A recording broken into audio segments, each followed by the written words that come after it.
días a todos. Muchas gracias por vuestra asistencia.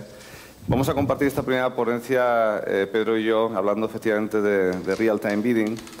Son, bueno, pues 3 palabras o un concepto que hace algunos años no era familiar y, sin embargo, pues ha transformado de forma muy significativa el mundo de la publicidad digital, ¿no?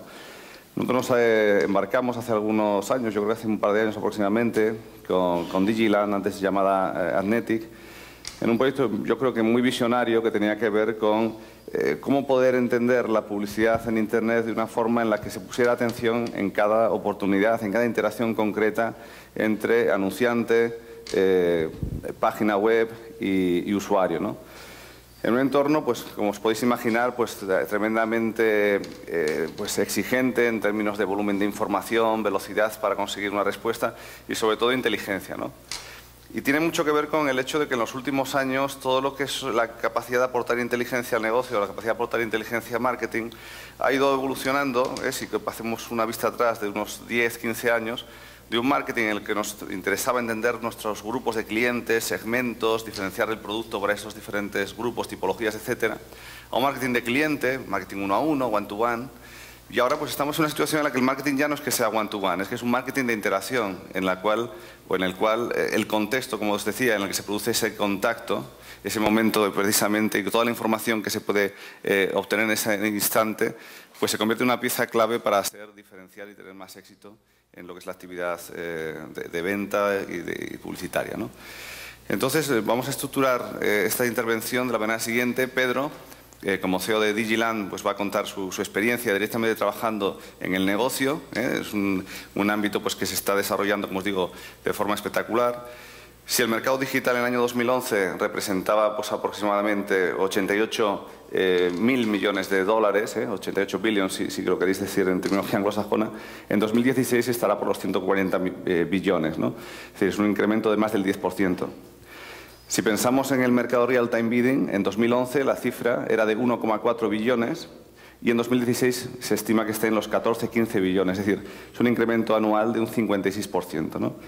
Entonces, evidentemente, es un área explosiva de crecimiento y, por tanto, creemos muy interesante pues, que Digiland, en este caso, comparta su experiencia.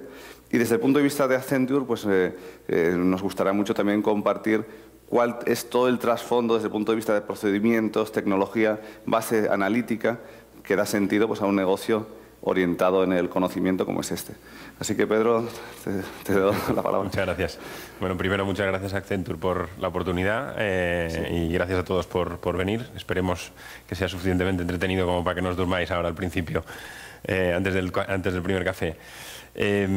Como decía José Luis, lo que estamos intentando plantear, o sea, lo que se está planteando con el Real-Time Bidding no es tanto el cambio en sí de cómo se compra, que es una cosa que se vende mucho en el sector, de oye, se está cambiando la forma de comprar, etcétera, etcétera, por el proceso en sí del Real-Time Bidding.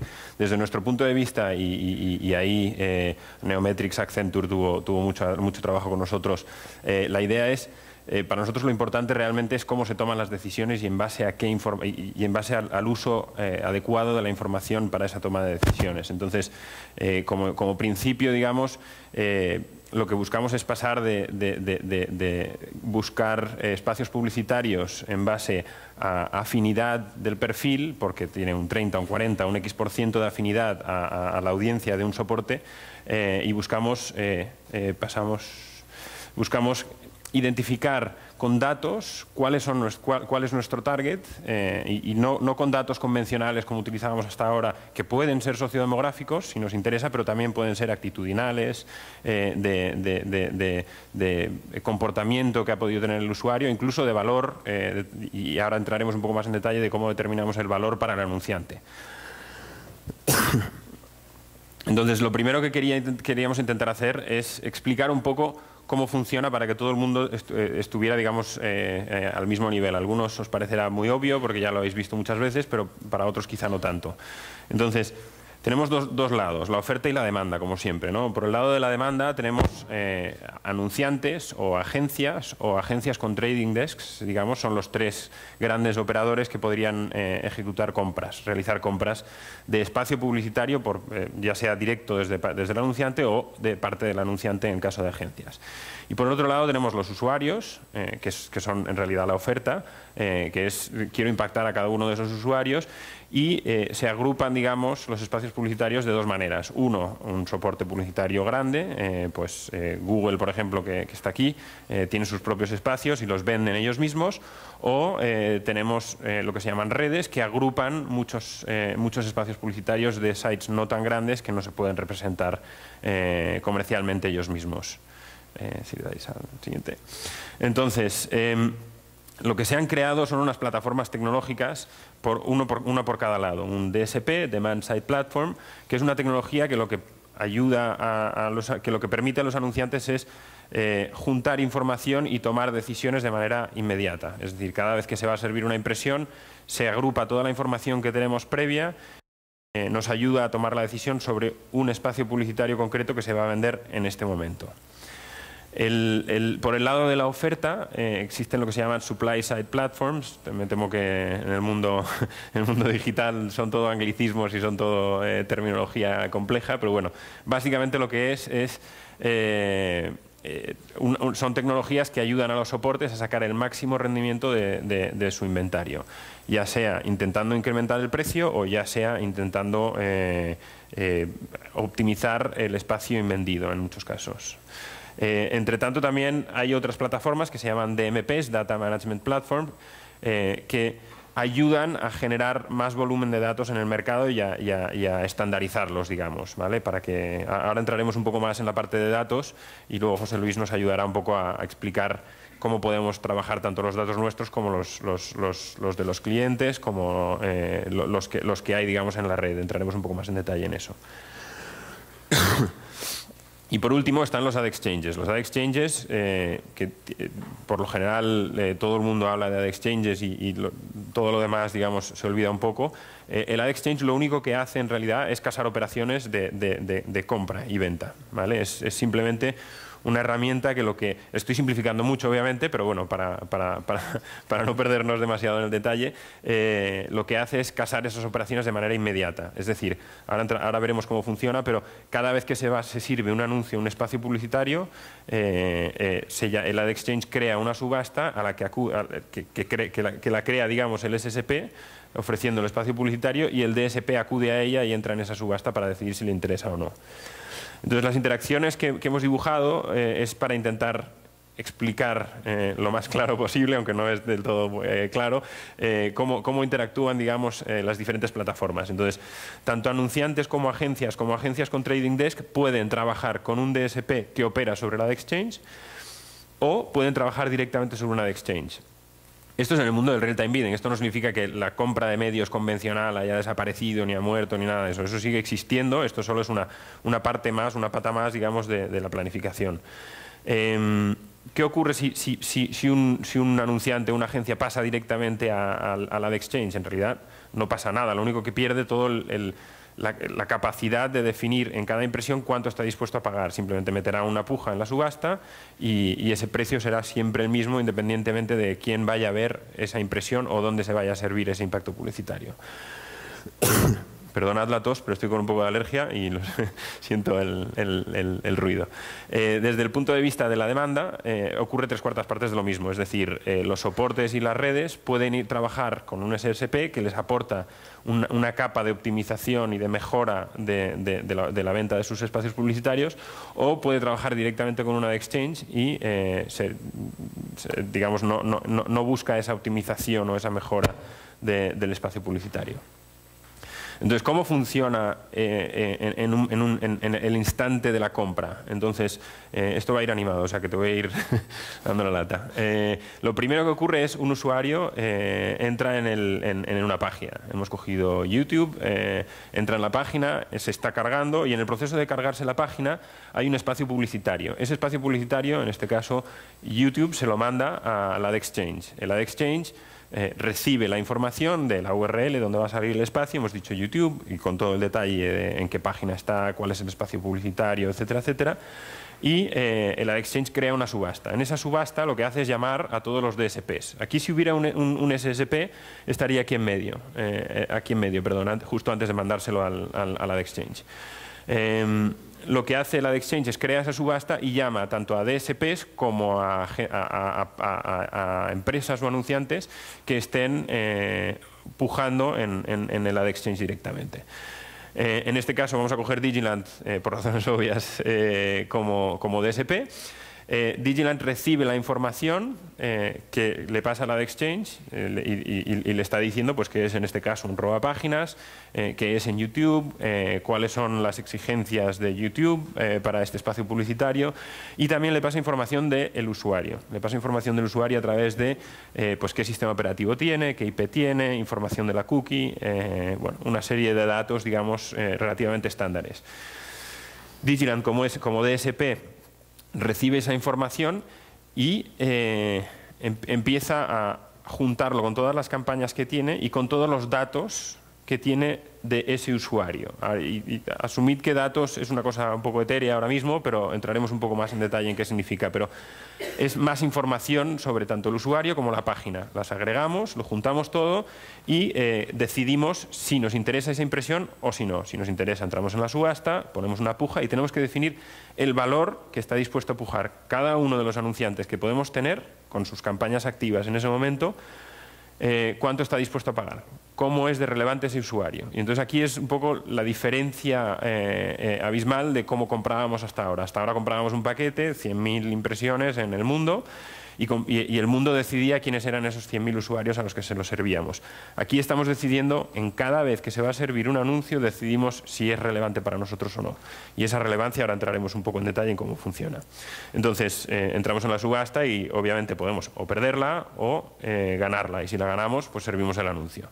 ¿Vale? Ese es el proceso. Intentamos simplificar lo máximo posible para que entendáis un poco cuál es el proceso, pero lo importante para nosotros no es el proceso en sí, no es que se compre en real-time bidding, sino la capacidad que nos permite, o sea, que este sistema nos permite juntar toda la información que tenemos a la hora de tomar decisiones de si compramos un anuncio o no. Y no es en base a una definición de un perfil que nos viene impuesto, digamos, desde plataformas terceras.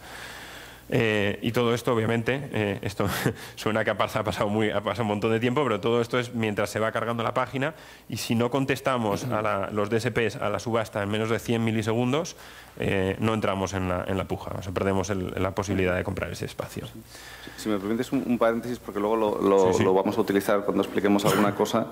En este ciclo hay dos partes que querría destacar, porque tienen mucho que ver con la aportación de inteligencia al proceso, tienen mucho que ver con el impacto que pueden tener para el negocio desde un punto de vista económico.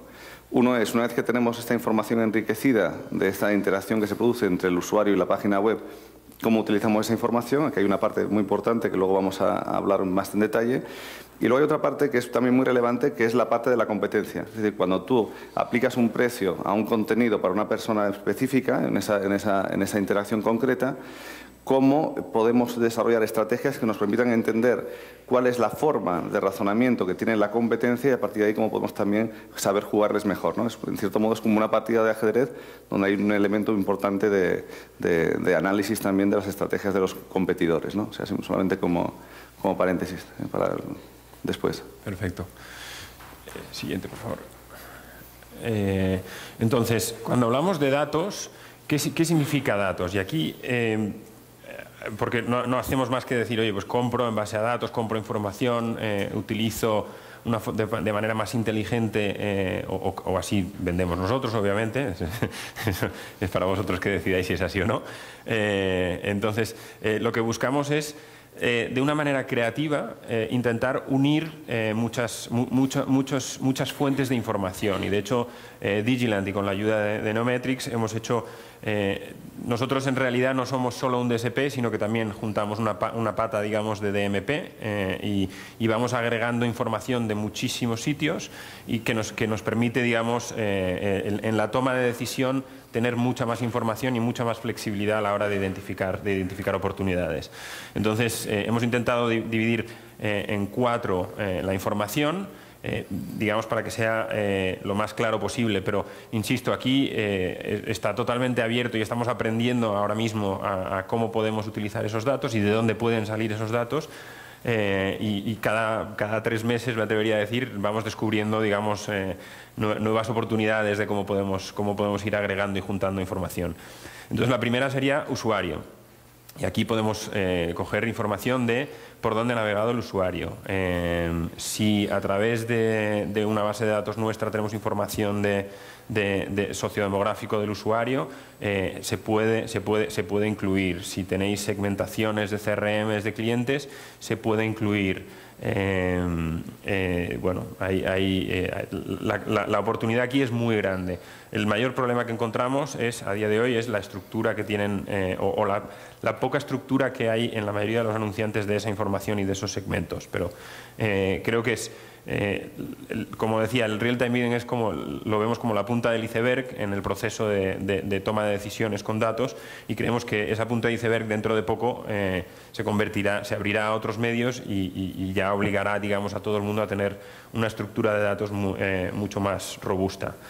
Desde el punto de vista del anunciante, obviamente cuáles son los objetivos de la campaña, qué pretende obtener, si son usuarios nuevos, si son mejorar ratios de conversión de la página, identificando usuarios que están en mitad del proceso de compra y intentando impactarles de nuevo.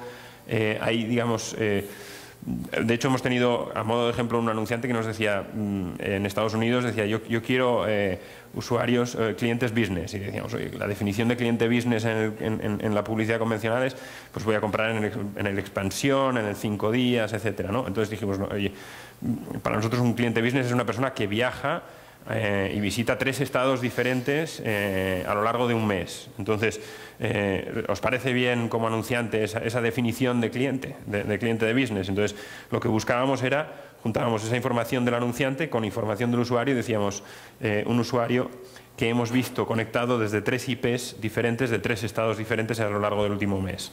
Eso es a lo que me refiero con creatividad, con intentar buscar fórmulas diferentes de juntar información. La parte de la página, lo que buscamos es información de dónde vamos a salir, dónde se va a servir ese anuncio. En el ejemplo que teníamos antes, en YouTube. ¿Qué contenido hay? ¿Qué visibilidad va a tener el anuncio? ¿De qué se está hablando? ¿Es relevante para el anunciante o no? Ese es el tipo de información que buscamos en la página.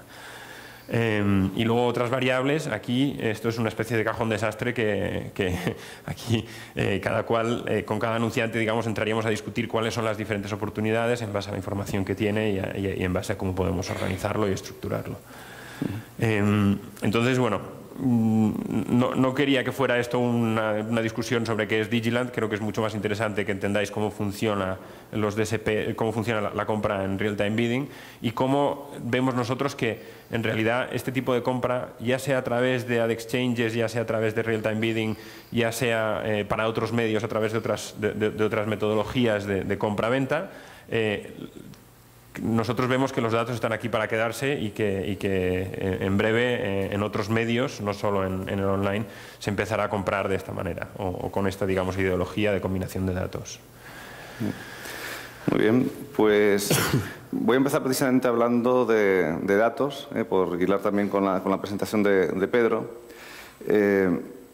Y efectivamente, en lo que veíamos en la diapositiva anterior, referida a información de los usuarios, cómo esa información pues la manejamos, cómo hacemos el tracking, el seguimiento de una cookie para poder caracterizarla, saber probablemente cuáles son los patrones de comportamiento, necesidades, gustos, preferencias, por qué circunstancialmente esa cookie puede estar mostrando pues determinada inclinación hacia algún tipo de producto, servicio, etcétera.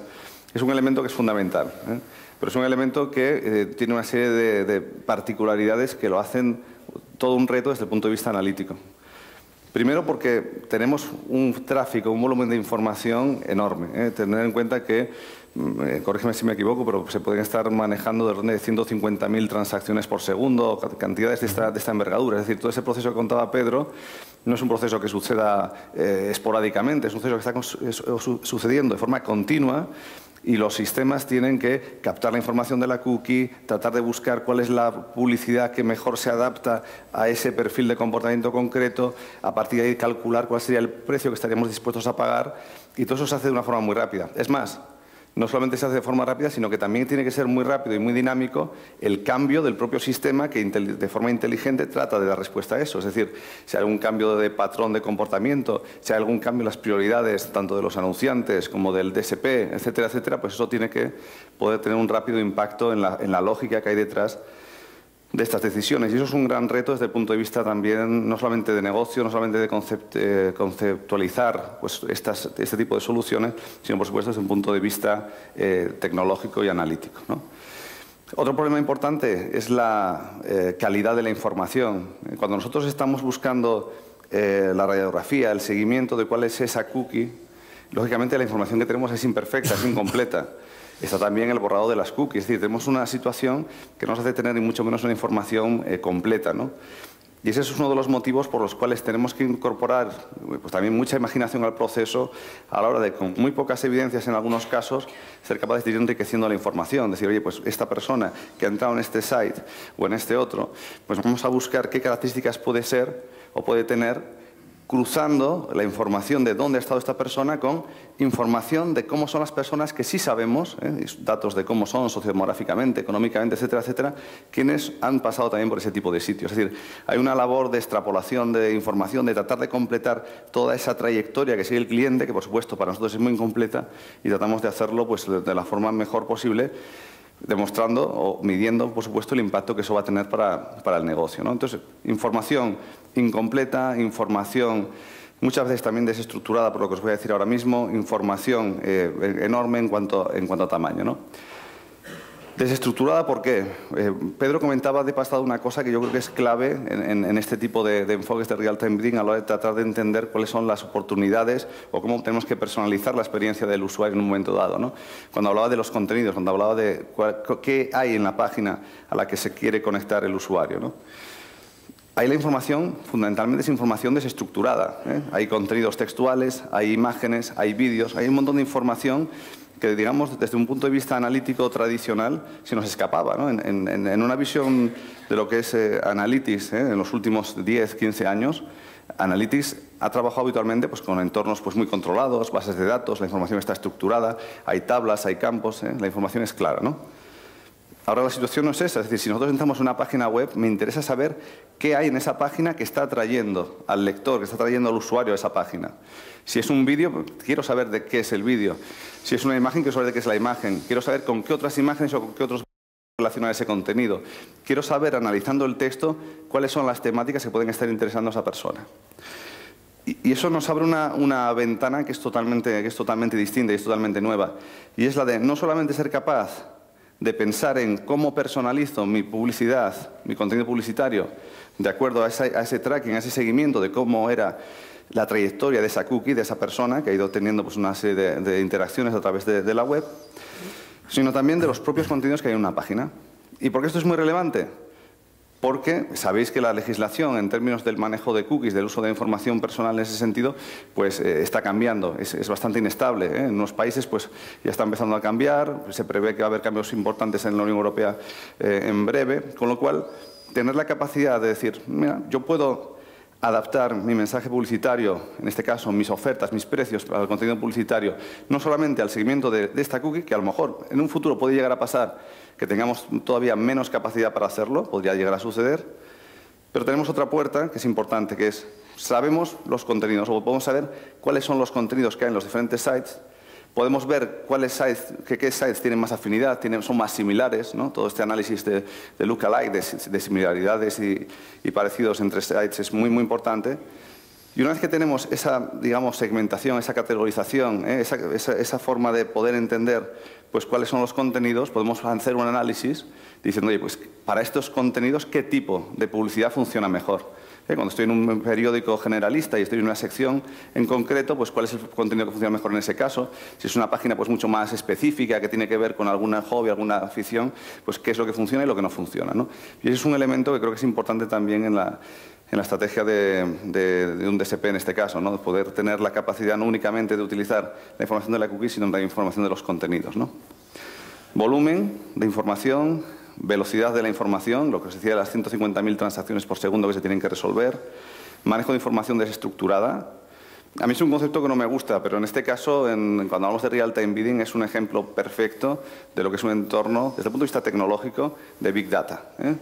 Un reto que hace unos pocos años pues no estaría al alcance de los medios que disponíamos desde el punto de vista de las necesidades de almacenamiento de información, las necesidades de procesamiento de información, etcétera. Por introducir un poco el concepto o el elemento tecnológico, voy a hacer un poco simplemente un repaso por cuáles son de alguna forma las tecnologías que posibilitan pues, utilizar pues, este caudal de información para poder tomar decisiones tan rápido, ¿no? Por un lado están pues, todos los que son los sistemas de almacenamiento de información y que me permiten manejar información tanto estructurada como no estructurada, ¿no? Todos habéis oído hablar en los últimos tiempos pues, de los Hadoop, de los Cassandra, de todo este tipo de infraestructuras, muchas de ellas en open source, algunas propietarias, pero que me permiten tener una disponibilidad de acceso a volúmenes de información muy grandes. Por otro lado, todo lo que es la tecnología de paralelización en lo que es el ámbito analítico. Es decir, que podemos desarrollar capacidades de análisis y que podamos paralelizarlas, podemos hacer varios recorridos, varios análisis a la vez, y eso nos permite ganar muchísimo en términos de velocidad. Y hay otra tecnología que en los últimos tiempos también está proporcionando una diferencia, que es toda la tecnología que nos permite hacer todo esto en la memoria de un computador. El cálculo de memoria es muchísimo más rápido que el cálculo cuando tú utilizas un disco duro y este tipo de almacenamientos, y eso nos posibilita pues, hacer estos análisis, ¿no? Entonces, básicamente, como insisto, real-time bidding es un ejemplo perfecto de lo que es una problemática de Big Data, y por utilizar otro concepto que también pues, es muy familiar para todos nosotros en los últimos tiempos, los requerimientos computacionales son tan importantes y son tan flexibles, es decir, la necesidad de poder analizar información puede cambiar tan rápidamente que es también un candidato ideal para todo lo que es el manejo de información en la nube, ¿no? Todo este concepto del cloud computing y tal, pues es también muy cercano a todo lo que es el mundo de real-time bidding. ¿Cuáles son las evoluciones desde el punto de vista precisamente también del análisis que estamos previendo pues, en este ámbito? Bueno, pues como decía Pedro, pues todo lo que es el análisis de la persona, todo lo que es el análisis de su evolución, de su trayectoria, es fundamental, el análisis de los contenidos también. Y en los últimos tiempos pues también vemos que hay una gran relevancia en todo lo que es el uso de la información social. Y cuando digo información social, de las personas, no me estoy refiriendo únicamente a lo que es el análisis de las redes sociales, de un Facebook, de un Twitter, que también, que fue importante. Me estoy refiriendo de forma mucho más general a cualquier tipo de relación entre personas que pueda tener un componente de influencia. Es lo que nosotros llamamos el análisis de redes sociales, y tratar de entender vía la interacción que se produce en Internet, vía la interacción que se puede producir a través de los teléfonos móviles, etcétera, etcétera. Hay compañías que proveen pues, información de este tipo. Estas empresas que enriquecen la información de datos son las que pues, en muchos casos proveen a través de acuerdos con operadoras de telecomunicaciones ese tipo de información. Pero es información muy relevante también para entender cómo personalizar la interacción con el cliente. Hace pocos años, yo creo que es el año 2008, AT&T hizo en Estados Unidos una experiencia que yo creo que es muy interesante también en este campo, que tenía que ver con la comparación a la hora de proponer diferentes alternativas comerciales de diferentes productos, viajes, libros, música, discos, había una batería de diferentes acciones comerciales, y se aplicaban diferentes criterios para la selección del target de esa acción comercial. Unos criterios eran criterios de segmentación, digamos, más tradicionales, criterios de renta, edad, sociodemográficos, etcétera, los más frecuentes, ¿no? Y luego, por otra parte, había una definición del target que se basaba exclusivamente en un concepto que también tiene una palabra bastante fea, que es el concepto de homofilia. Homofilia era el concepto que ellos, o la palabra que utilizaban para definir el hecho de que cuando tú identificas una red social pequeña, de personas muy vinculadas, muy relacionadas, donde incluso puede haber una relación personal, el hecho de proponer en esa esfera social tan reducida el tipo de productos que que parece que responden a las necesidades de uno de los miembros de esas comunidades, uno cualquiera, pues tienen un impacto muy fuerte en términos de venta, porque personas en entornos sociales muy cercanos, muy similares, pues tienen patrones de comportamiento también parecidos. Esto tiene todas las excepciones que queráis, pero el test era el siguiente. Vamos a comparar las tasas de éxito cuando yo utilizo todos estos criterios, digamos, tradicionales de segmentación, enfrentados a un criterio únicamente de voy a seleccionar personas que pertenecen a comunidades sociales muy próximas, de 3, 4, 5 personas, de personas que han tenido un comportamiento positivo en relación a la compra de discos, de libros, de viajes, etc. Pues bien, la tasa de respuesta que se obtenía en este grupo, ¿no?, superaba al mejor de los otros en más de un 30%, ¿no? Y este es un concepto muy importante, ¿no? Y es un concepto que hay compañías ya trabajando exclusivamente precisamente en la incorporación de este tipo de visiones en lo que es la compra publicitaria y en general la personalización de cualquier oferta, ya no solamente en el ámbito de Internet, sino en el ámbito de la empresa, ¿no? Y esa dimensión social es otra de las que previsiblemente pues, incorporaremos en este ámbito, ¿no?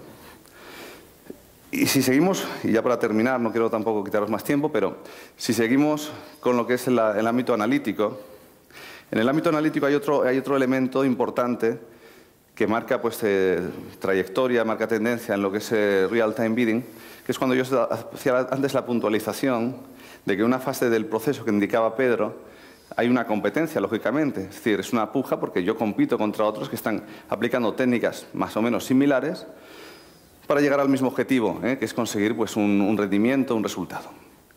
Con lo cual, nosotros estamos apostando, estamos diciendo, oye, mira, este contenido publicitario concreto, la oferta de esta Nikon digital, una cámara de estas características, la voy a presentar a este individuo y mi oferta económica, supongamos que fuera así, es de $0,0004, ¿no? Claro, mi competencia está actuando de otra manera, probablemente esté proponiendo, bueno, seguramente, otro tipo de productos y a otro precio. A veces ganaré y a veces perderé. ¿Qué es lo que nos interesa muchísimo saber y pagaríamos muchísimo por conocer? ¿Cuál es la estrategia que ellos están utilizando? Es decir, a partir de qué información, a partir de qué tipo de propensión, a partir de qué patrones ellos toman cierta lógica que les permite fijar unos precios u otros para diferentes contenidos, ¿no? Esto puede tener que ver también con el inventario publicitario que tienen, con lo cual hay información que no tenemos, ¿vale? Pero esa información es muy útil. Y aquí se abre una línea, desde el punto de vista de análisis, que también es muy importante, y es, puede interesarnos en muchos casos tener una estrategia, controlada por supuesto, que nos lleve a ganar seguro, con precios más altos de lo que sería razonable, y en ocasiones a perder ciertas apuestas, ciertas pujas, con el fin de tratar de ir desentrañando cuál es la estrategia que siguen los competidores, ¿no? Y esto da entrada, desde el punto de vista, digamos, matemático, analítico, a un nuevo tipo de modelos en lo que es estas capacidades que tienen que ver con la teoría de juegos. Yo soy un jugador, estoy luchando, estoy actuando como contrincante de otros jugadores que tienen diferentes estrategias y en la medida que yo desarrolle pruebas controladas a pequeña escala para tener evidencias de cuál es el precio al que ellos están pudiendo ganar o el precio o el tipo de lógica que puede haber detrás de esos comportamientos para diferentes tipologías de cookies, etcétera, eso puede desentrañar pues, mucho valor porque me va a permitir saber con quién estoy compitiendo, ¿no? Y es otro ámbito de muchísima proyección, todo lo que es la parte de teoría de juegos desde el punto de vista analítico. Y bueno... Solo sí, un punto, claro. Porque para mí, nosotros de hecho estamos muy metidos en esa parte y conceptualmente, sobre todo en España, en la parte de real-time bidding, la mayoría de la gente lo asocia solo a retargeting, es decir, un usuario que pasa por mi página ha demostrado interés en el producto que yo promociono y voy y le impacto a ese usuario en base a la información de que ya ha mostrado interés en mi producto. Entonces, esas guerras entre distintos anunciantes de un mismo sector son brutales. O sea, un usuario que entra a comprar un billete, un vuelo de Madrid a Barcelona, no solo entra en Vueling, sino que también entra en Iberia, o también entra en Kayak, o también entra en distintos sitios, ¿no? Entonces, todos ellos están trabajando con tecnologías muy similares y con una lógica de compra que es la misma. Un usuario que ha mostrado un interés que es básico, que es ha pasado por mi página. Entonces nosotros ahora mismo digamos, la tendencia general del mercado es a salir a comprar todos lo mismo y comprar todos esa parte de retargeting. Sin embargo, nosotros lo que estamos planteando es, oye, gástate lo mínimo o lo justo, lo imprescindible para esa mejora de ratio de conversión de gente que ha pasado por tu página y ha mostrado interés, pero no pierdas la camisa en esa batalla, porque lo único que estamos haciendo es todos subir pujas, porque el usuario es el mismo. Y en esa subasta que veíamos, todos los 6 o 7 anunciantes estamos pujando todos contra ese mismo usuario. Entonces lo que buscamos es, a través de modelos como los que comentaba José Luis, de modelización de lookalike, es identificación de patrones de navegación, patrones de consumo y patrones de navegación por Internet, identificar usuarios que se parecen mucho, estadísticamente, obviamente, en su comportamiento a los usuarios que para nosotros tienen un valor importante. Y de esa manera nos salimos de entrar en una espiral de subastas alcistas y mejorar, digamos, la eficiencia del presupuesto del anunciante. Entonces, parece que es una guerra, que es una cosa que no va a ocurrir, ese tipo de teoría, esos conceptos de teoría de juegos, de todos pujando por lo mismo, todos con una misma estrategia. Si todos seguimos la misma estrategia, lo único que va a hacer es subir el precio de una manera abrumadora y muy rápida, creedme. Sin embargo, si vamos buscando fórmulas diferentes de toma de decisiones y de idear con la información que tenemos disponible, formas creativas de toma de decisiones, identificación de valor del usuario, será mucho más eficiente la toma de decisiones que simplemente un modelo estándar que todos utilizaríamos. Entonces, mi consejo para vosotros sería, si vais a entrar en el mundo del real-time bidding como tal, tenéis que buscar transparencia y visibilidad de cómo se están tomando esas decisiones. No lo cedáis a un tercero, porque cuando llegue el momento de que tengáis que hacer esto para varios medios, no solo el digital, entonces la discusión será otra y vosotros estaréis por detrás y habréis perdido una posibilidad, de crear una ventaja competitiva a la hora de tomar decisiones y de entender cómo se pueden usar esos datos, digamos. Eso es como lo plantearía yo. Yo solamente querría mostraros una imagen que creo que probablemente conoceréis, pero creo que esta diapositiva es de los tiempos en los que estamos en el proyecto, ¿verdad? Ha empeorado. Por eso, o sea, ves la gran complejidad de actores, bueno, ya no solamente las diferentes compañías dentro de cada ámbito, ¿no? Pero fijaros la gran complejidad de actores que cuando hablamos de real-time bidding, probablemente esto tiene que ver con dos cosas, ¿no? Con el hecho de que esto hay cierta inmadurez, probablemente pues habrá cierta integración de todo este tipo de cuestiones con el tiempo, ¿no? Pero también dos cuestiones más, la complejidad que hay aquí, la complejidad en cuanto a los diferentes elementos que se tratan. No hay nadie que sea propietario de toda la información, las visiones que hay de los datos son parciales, tienes que llegar a acuerdos para conseguir una cierta visión de calidad, tienes que incorporar inteligencia para obtener el valor de los datos, etcétera, ¿no?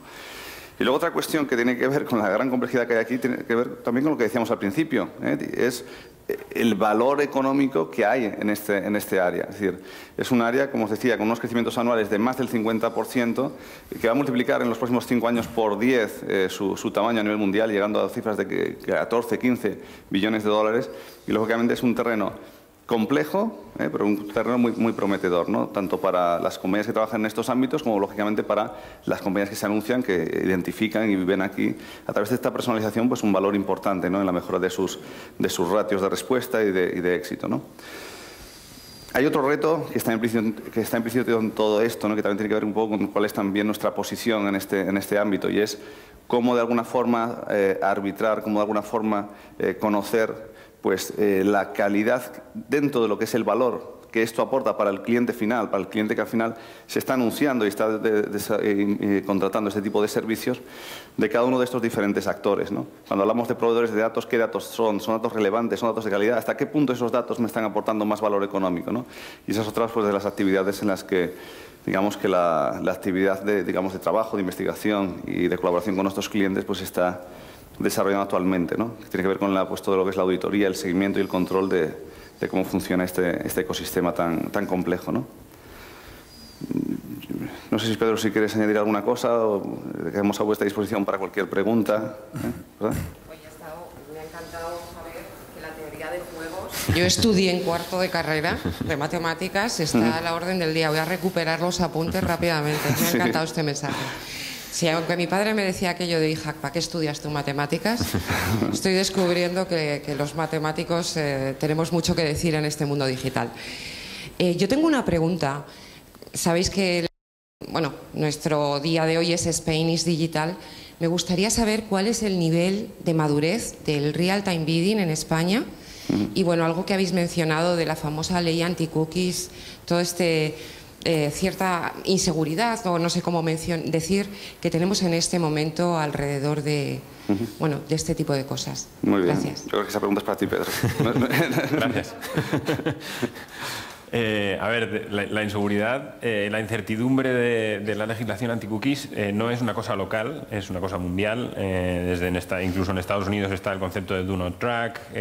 Hay una serie de iniciativas que desde luego todos todos trabajamos en este sector, pero todos también somos consumidores, con lo cual al final también nos interesa y para nosotros es importante.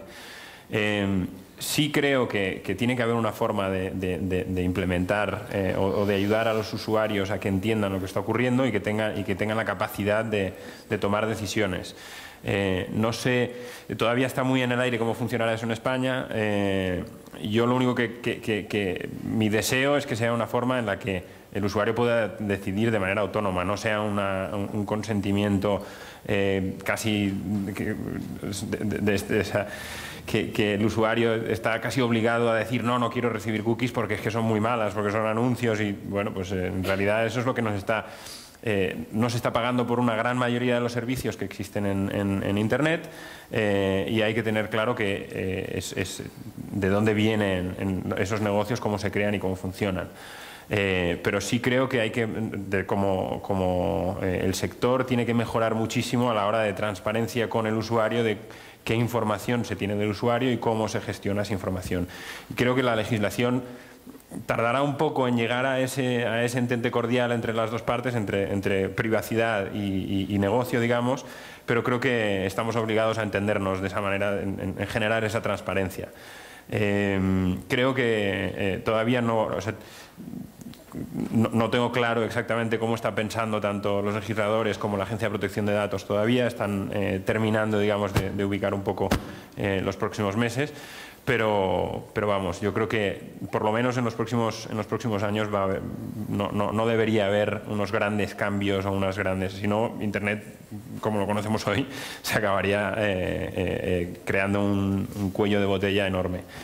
En cuanto a la madurez, que era la segunda pregunta que planteabas, en España la madurez del real-time bidding, desafortunadamente se ha conceptualizado que el RTV es inventario invendido. Entonces, inventario invendido, automáticamente nos sale un diablillo y dice, invendido es malo, es cutre, es pobre, entonces, en realidad, puede que y eso lo lleva a barato, y el barato lleva a respuesta directa, digamos, es el proceso lógico que suele utilizar la mayoría de la gente.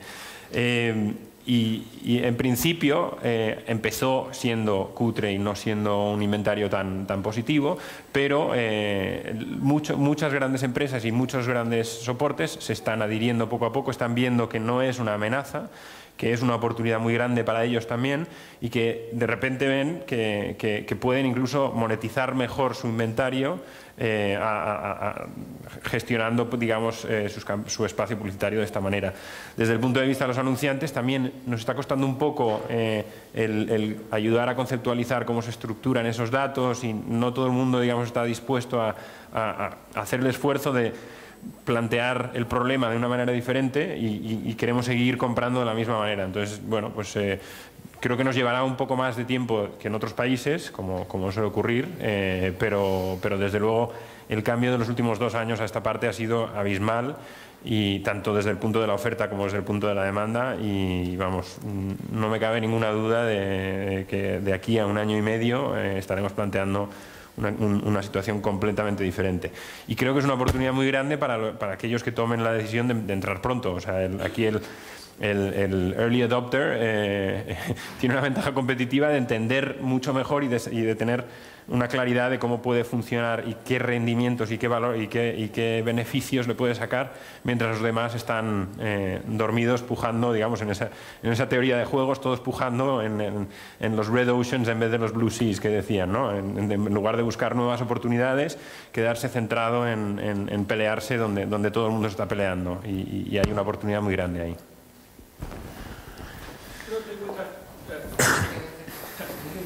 Una pregunta, ¿esta plataforma de subasta, qué porcentaje de mercado de los anuncios pensáis va a tener? O, con otras palabras, ¿qué porcentaje de la gente que usan páginas voy a ver y qué porcentaje no? ¿Qué porcentaje? O sea, creo que hay dos preguntas. Una es, ¿cuál es el reach que tiene? Y para mí el reach actual, estamos casi en un 90-95%. Conceptualizado como lo teníamos anteriormente, usuarios únicos al mes, ¿vale? Entonces, esa parte es esencial, porque claro, si yo estoy buscando usuarios, tengo que tener, digamos, la garantía de que voy a ser capaz de impactar a todos los usuarios que a mí me interesan, y cuanto más reach tenga, mejor lo voy a poder hacer. Entonces, conceptualmente es correcto y es imprescindible el que exista ese reach. Creo que el alcanzar ese reach es muy sencillo, porque hay tantos ad exchanges y hay tanto espacio publicitario pasando a través de ad exchanges a día de hoy, que creo que ese problema inicial no va a ser una ventaja competitiva para ningún DSP ni para ningún ad exchange, porque la agregación de todos ellos al final crea una homogeneidad que no va a crear una ventaja competitiva.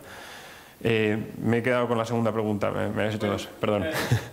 Detrás de esta pregunta es, si yo digo, yo tengo trabajadores en mi compañía que de vez en cuando tienen el IP de mi compañía, me registro como alguien que empuja en anuncios, sí, pero de verdad solo me interesa el usuario y el IP y dónde está y cuándo ve qué cosa, pues yo puedo generarme perfiles, como has dicho, de una persona que está en 3 estados, pero yo puedo poco a poco identificar a la persona exactamente, porque, por ejemplo, tiene el IP de mi red de compañía y todo eso, entonces puedo llegar a un momento que puedo identificar a la persona exactamente por nombre, si tengo bastante porcentaje de mercado.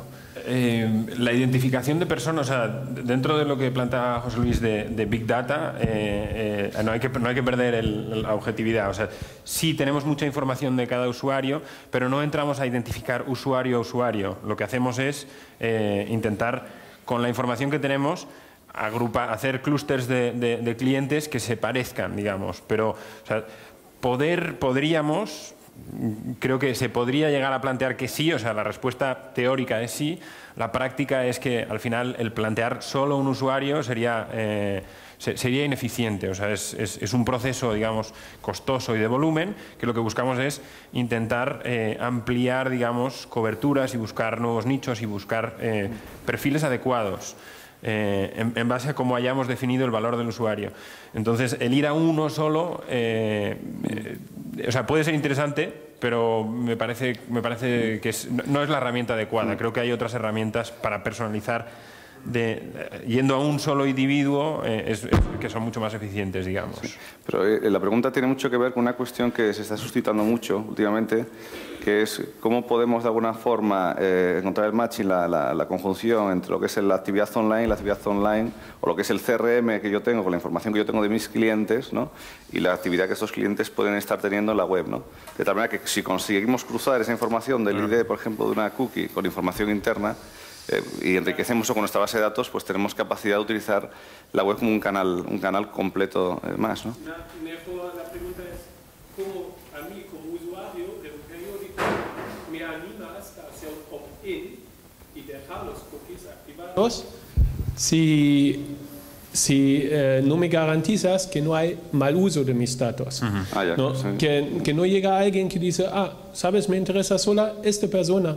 Me interesa la persona que por la mañana estaba en mi red corporativo, en qué páginas de web está por la noche, con este cookie o con este perfil, y cuando viaja con su móvil y está conectado con un navegador online, pues yo sé perfectamente dónde está y hago un perfil y un servicio mira dónde está tu marido, a qué momento y qué páginas está leyendo. Simplemente registrándome en un servicio como un feed de estos, donde tengo el cookie, el IP, el usuario, el lugar y todo eso. No para vender el anuncio, sino usando estos datos, agregándoles para ofrecer otros servicios que igual no están ni pensados para eso. Claro. La gente piensa, me pones anuncios, pero de verdad, detrás, quien controla que no hay un servicio en Indonesia donde la legislatura es otra, que usa un feed como este para ofrecer servicios que al principio no hemos ni pensado cuando publicamos estos datos de una plataforma de subastas. Claro, lo que pasa es que ese problema, que lo es, ¿no? Pero yo creo que no está tan vinculado a Real-Time Bidding. O sea, Real-Time Bidding hace uso de datos, con lo cual efectivamente entra dentro de esta situación, pero es mucho más amplio. Es decir, esa es una situación que ya venimos viviendo en los últimos 15 años, ¿no? Con todo el desarrollo de Internet. Ahí hay una cuestión que tiene que ver con la transparencia. Yo creo que ese concepto es fundamental, ¿no? La legislación también está evolucionando en ese ámbito. Y luego hay otra cuestión que tiene que ver con la conveniencia, ¿no? O sea, si yo establezco unas condiciones del juego claras, una relación clara con una compañía que tiene una seriedad y que sé, cuando estoy dando qué datos son y para qué son, lo estamos haciendo todos los días con nuestros iPhones, con todo, ¿no? O sea, que tiene mucho que ver con eso, transparencia y conveniencia en lo que es la relación por ambas partes, pero claro que es un reto y una amenaza, ¿no? Sí. Por eso decía que yo creo que la legislación tiene que ir por buscar transparencia en cómo se están usando los datos y que tanto los usuarios como las empresas sean capaces de explicar las empresas y entender los usuarios para qué se están usando los datos y que el legislador y la Agencia de Protección de Datos cuide que no se están utilizando para otros objetivos, digamos, que no son los estrictamente identificados inicialmente. Pero vamos, como dice José Luis, creo que eso atañe a prácticamente cualquier uso de Internet que hagamos, sea con cookies o sea sin cookies. Las cookies para mí son una forma la más sencilla para que el usuario decida que se terminó. Yo borro la cookie y aunque sea la misma IP, desde mi IP se puede conectar todos los trabajadores de la misma empresa. O sea, es una forma muy sencilla de anonimizarte de manera inmediata. Digamos, borras cookies y se acabó, ya he perdido toda la información que tengo sobre ti.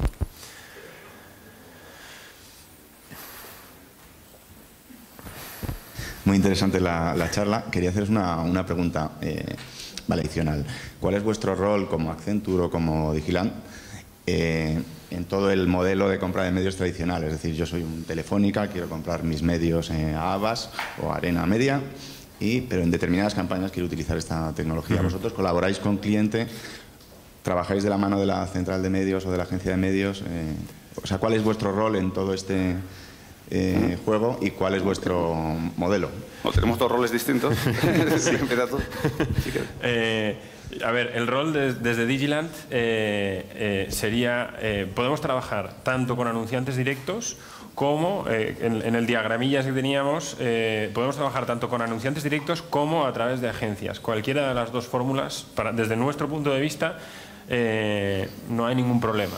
Sí me consta que hay agencias que identifican que esto es como si fuera una agencia. Entonces, digamos, la percepción de cada uno es muy diferente. Hay gente que dice, sois una agencia de medios, y nosotros decimos, bueno, no, somos una empresa que utiliza los medios como una forma de ayudar al anunciante a comunicar de manera lo más adecuada posible al anunciante con sus consumidores. Por ahí va un poco la pregunta. Es decir, no sé si entráis en competencia directa con una agencia de medios tradicional. Es decir, cuando yo quiero contratar RTV, mi agencia de medios va a decir, me están intentando bajar los precios actuales o los precios de venta actual.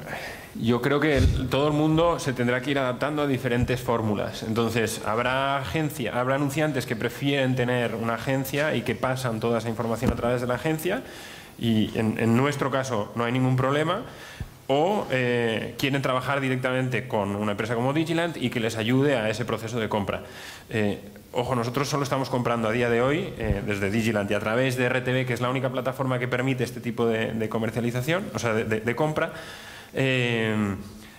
solo trabajamos anuncios gráficos. Si quieres hacer una personalización en una página, o quieres hacer search, o quieres hacer afiliación, o todo ese tipo de cosas, nosotros no lo hacemos. Entonces, por eso yo digo que no somos una agencia en ese concepto. Ayudamos en una parte del plan de medios, y esa parte es importante, pero no es única. Entonces, bueno, pues creo que las agencias tendrán que ir adaptándose, ir buscando formas, insisto, y para mí el que tiene que decidir eso es el anunciante. ¿Quiero estar cerca de esa toma de decisión y de esa forma y de esa inteligencia, o quiero quedarme a un lado y cedérselo a la agencia y que lo gestionen ellos? Eso es, creo que es una pregunta, lo siento, pero te la devuelvo, creo que es una para vosotros. Bueno, y en el caso de Accenture, nuestra posición desde Accenture Interactive es crear plataformas que permitan, pues, que todo este proceso de personalización, de experimentación en el mercado, de probar diferentes estrategias, ver qué funciona, qué no funciona, medir en definitiva esa personalización que obtenemos a través del análisis de la información, cómo tiene un efecto para el negocio y cómo optimizar ese efecto, esa es la labor. Es decir, trabajamos fundamentalmente en la parte de dotaros de capacidad desde el punto de vista tecnológico y de negocio para poder manejaros en este entorno, ¿no? Básicamente. Fenomenal. Muchas gracias. ¿Tenemos alguna pregunta adicional? Fenomenal. Buenos días, Borja Fadón del Semanal Digital. A colación de esta pregunta yo planteo el lado contrario, el lado del soporte del medio en este caso. ¿Qué expectativas tiene para los soportes de evolución de los CPMs o de beneficio para el soporte como tal? Muchas gracias. Me gustaría saberlo, me haría muy rico. A ver, mi opinión personal es que creo que a corto plazo será un cambio, y será un cambio que, como todos, habrá gente que le beneficie y otros que no les beneficie tanto, pongámoslo así. Creo que a medio plazo los CPMs subirán, y habrá o sea, lo que se está creando es lo que permite el RTV hay un inventario que es, podríamos llamarlo, casi infinito, ¿vale? Porque cada vez que un usuario entra en una página tiene 3 espacios publicitarios y son 3 oportunidades de lanzar un anuncio, ¿no? Entonces, por eso tampoco entendía lo de tu reach del 90%, perdona. ¿Por eso, perdón? No entendía lo del reach del 90%. El reach, estoy hablando de usuarios, no de todos los espacios publicitarios. Eso es otra cosa. El reach es sobre audiencia. Entonces, sobre audiencia, a eso es a lo que me refería con el 90 y tantos %. Digo 93 por decir una cifra, va cambiando. Entonces, ¿qué ocurrirá?